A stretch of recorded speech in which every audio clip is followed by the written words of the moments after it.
Hey everyone, welcome back to my channel. It is time for another sketchbook tour. There's quite a variety of drawings this time around. I did some digital sketches on my iPad for a few of my sketches, and then I actually did a pencil drawing as well. But let's get right into the drawings.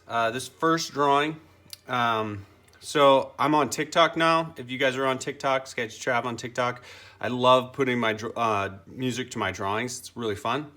So I'm having some fun doing that. And one day I was like, I need some inspiration. I just flipped through the For You page on TikTok, and I came across this person that dresses up like a fawn. Actually, I typed in figure drawing poses, I think.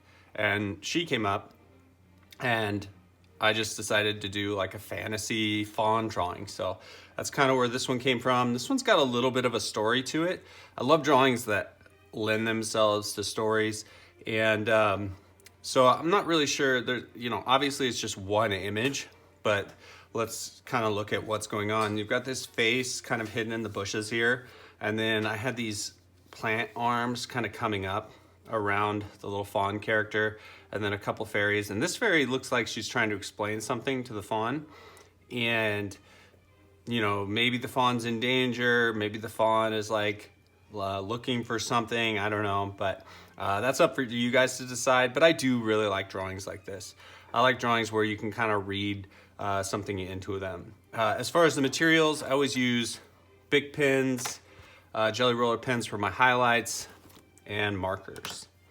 So that's that drawing. Here were a few more little fantasy sketches, just quick ones. I didn't really render those ones out, just sketched them with the pink big pen. This is kind of like a little strawberry fairy girl. This one's kind of random and interesting. So the tortoise and the hare, the race, obviously the stylized characters. He looks a little worried, but I like the color scheme of her. It's kind of cool. A lot of times when I'm just working in my sketchbook, I'll just pick out random colors, what I think might go together. And I like the teal, the purple, and the pink, kind of a cool color scheme, so I might use that in the future. But yeah, this was kind of interesting. It's totally random character idea for this. I was like, I don't know how, sometimes just like the tortoise and the hare, I think what happened was I started drawing the long ears, and it might have started to be a creature, and then I was like, hey, it kind of looks like a bunny. So that's kind of how ideas like this happen. A lot of people say, how do you come up with your ideas? A lot of it is just kind of seeing where, the river of creativity takes me, I guess. And that is it for this sketchbook. So that is a full sketchbook that is done. So that's what a full 50-page sketchbook looks like. Obviously, you guys have seen tons of those. Now I've started a whole new one. So this drawing was from a family barbecue. And so this is my nephew, Cohen. And I was just sitting there. I brought my sketchbook and started drawing. Sometimes I do that. And this is my niece, but she wouldn't sit for me, so I just kind of did a character and told her it was her. But Cohen actually flexed for me, so I kind of drew him. So this was just kind of fun for entertainment purposes. That's the thing about drawing sometimes is, I can draw anything now. So if I'm somewhere and I've got friends and family around, and we can kind of joke around, and they can tell me what to draw, and I can just draw it. So it's, there is an entertainment element to it. Little party trick, I guess. These are kind of cool characters, sci-fi, maybe Cowboy Bebop characters, but I really like this guy. He kind of had a unique face, and I love the way his eyes turned out. I've done this a few times on accident with the Bic pens, and this is an interesting point because sometimes you come across things when you're sketching in your sketchbook that are accidental, like how the markers bled together on this, and how it gives off that reflective light and really makes his eyes look round. That was totally by accident, but it's something I know now and I've learned. And so experimentation is super key to kind of picking up new things. And I really like this girl. She actually reminds me, when I look at her, of, if you guys ever saw the movie from the 90s, Hook. So there's a character, Ruvio. She's like a sci-fi robot girl version of that. But I hate her arm. Her arm, so I just started drawing weird stuff, and her arm doesn't look like it could function. Like the joint wasn't pronounced enough, this big circle right here. So, and the hand is too close to the forearm. If I extended this out down here or something, or turned it, those are the type of things that I'm like, ugh, that's so ugly. And I wish I was working digitally, because I could just go, whoop, pull it down there. Sometimes I do that too. I don't know if you guys do that, but if I'm working in my sketchbook and I want something to, I'll just, like, in my head, I'll think, oh, control, delete. I always say control, delete, because undo and things like that. Yeah, so didn't really like that, but obviously it's just sketchbook, but I really liked his face. Felt like he was kind of unique, his little weird antennas, and I liked her face a lot too. So this one's another actually entertainment drawing, and I'll show you guys the video so you have a reference. Sometimes I'm at a restaurant and I drew this, then I flipped the sketchbook around and drew this so my daughters could sit at the dinner table and color in some stuff while me and my wife actually got to relax. Because if you have kids, you know that they don't always behave. So I actually like these fun little characters. I like this one's face. Sometimes it's fun, challenge for sure, to draw cartoony characters. I don't have the repertoire of facial expressions that a good cartoonist has. So I kind of, those character faces and the symbols that a good cartoonist will know to make for different expressions, I don't have that. A bunch of those in my head stored away, because I just don't draw cartoony characters very often. But it's definitely a skill and a challenge for me. So I love this little character. She's kind of like a sci-fi little mechanic girl, what I was thinking about. I liked her legs. These legs look really functional. That's why I liked them. The joint makes sense, and then it can pivot inside of this. And maybe even rotate around it. Things like this, I love. My saying, like, playing real, I always say this, and I've said this since I was a little kid, like, play real. When it comes to my imagination, I really like things to make sense, even if they are fantastical, sci-fi especially. I like things to have reason. And even when I played with action figures when I was a kid, it was very important for the stories to make sense in my head. So that's kind of how I am as a person. And it definitely translates into the things I like to draw. Obviously, this character, I actually really like the shirt on this one. I like this whole aesthetic. I love her little shawl type thing, the contrast in the rest of her character. And then you've got this cool like shirt with the hieroglyphic kind of designs on it. I just thought this was a really cool character. This is an awesome character. Again, I was on a roll with these last two. I did them kind of real quick, one right after another. This is kind of a weird fish band mechanic guy. Maybe these two work together. He's got this, neck extension, mechanical neck extension. His head's propped up above his body. I really like this guy. So it's really hard to come up with original ideas that haven't really been done before and you've never seen before, because there's just so many artists and so many cool movies and designs and all that stuff. So every now and again you do, can create something original. It just doesn't happen very often. But I love the color scheme on this guy.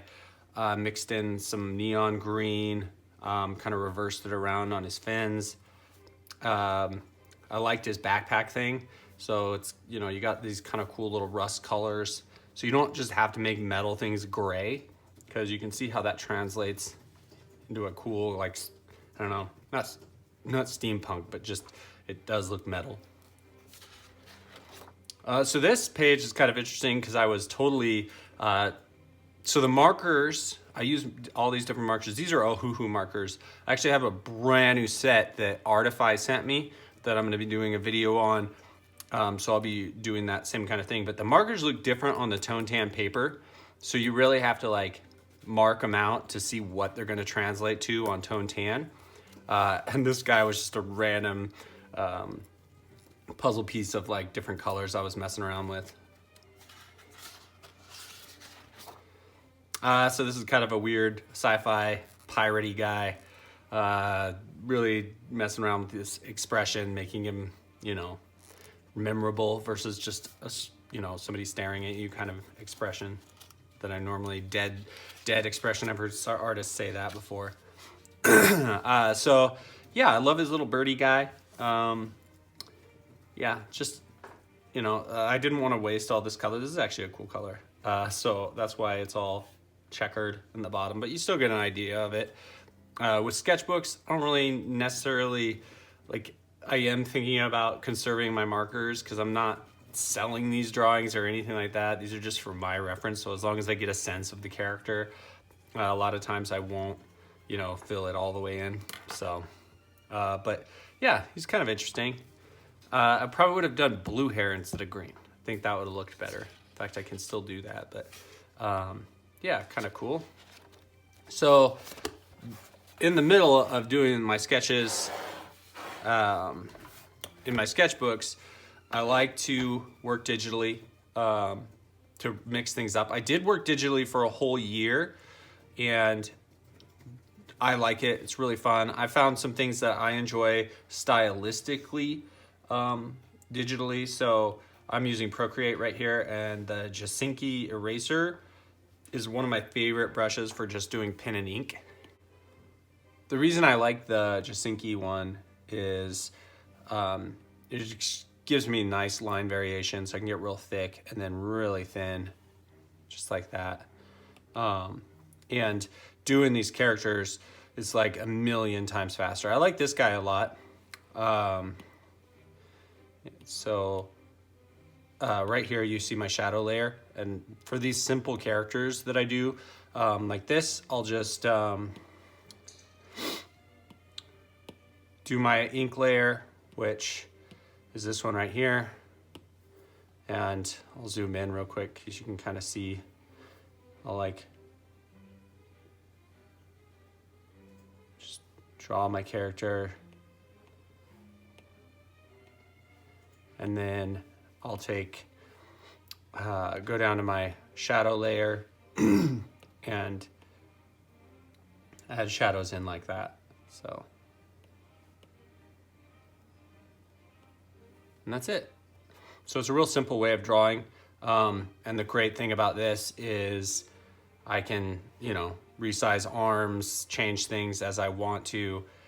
This is kind of a soldier character that went with this concept of this robot guy. Just drawing digitally, I'll tell you guys right now, if you can't draw digitally and you want to be a concept artist, you better learn, because you're not going to be doing traditional art as a concept artist. From what I've seen, you have to pretty much do it digitally just because it's so much faster. Yeah, so digital art, definitely learn it if you're thinking concept art, video game art, stuff like that. Just pretty much any art, to be honest. If I were like doing even paintings, I would probably do my paintings on an iPad or something, my sketches for my paintings on an iPad, just to figure out color schemes, because you can change the colors so fast. So that's one of the sketches. The nice thing about digital art is I can show you guys the drawing process real quick. So you can kind of see the drawing happening. And Procreate films these, so you just have to export them. You can kind of see me draw each of these. I'll do a quick little sketch and then throw them together. So right there, you can see I didn't like his hair. Made his head a little smaller. For this guy, you know, everything kind of came together pretty quickly. So the next drawing is this awesome character right here. This was just super random sketching, and you can see me sketch it.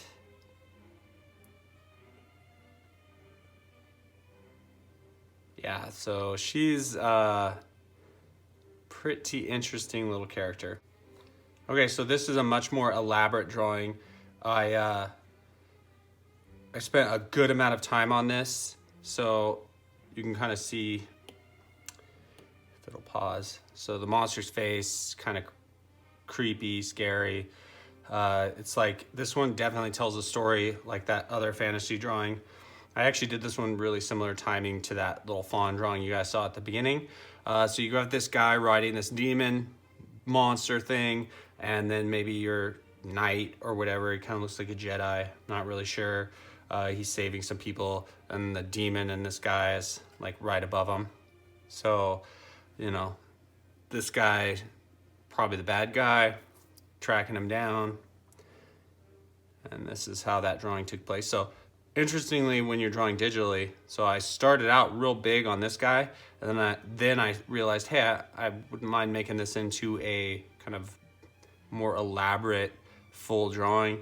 So I started shrinking him up, did the detail on him. You can kind of see this is the initial sketch drawing of the whole thing, and then started layering in colors, shadows, highlights, things like that. And then got into, I smoothed out all of my, for this style, I smoothed out all the line work and made it more of a painting style. And then added in all my highlights and darker shadows, and that's how you get the finished drawing. For the last drawing I'm gonna show you guys in the sketchbook tour, this is a Chadwick Boseman Black Panther cover that I did. So if you haven't seen these, I do these occasionally. I show them on my sketchbook tours, but I did also do a video, so you can watch me draw this one.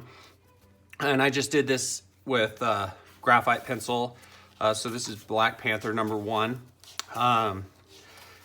So these I actually sell quite a bit of. Like when I do them, I've never not sold one. They're all sold out on my website, sketchytrap.com. If you ever want to see some of my older versions of these, you can check my videos, or you can just go to my website and look at them. I've done quite a few of them. And these, like I think I've said in the past, these sell for like $100 to $150 a piece through my local comic store or my website. So I think I have sold one, a couple for over 150, like closer to 200. So they're depending on the comic. So the comic, whatever comic I choose, adds value as well.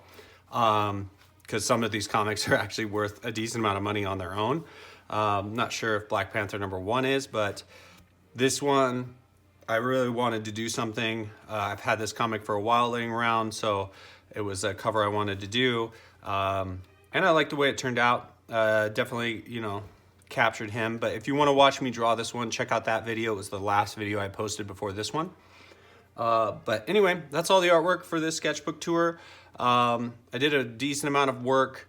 I've got an entire set of new markers to try out this next time around. So the Artify sent me like 108 colors.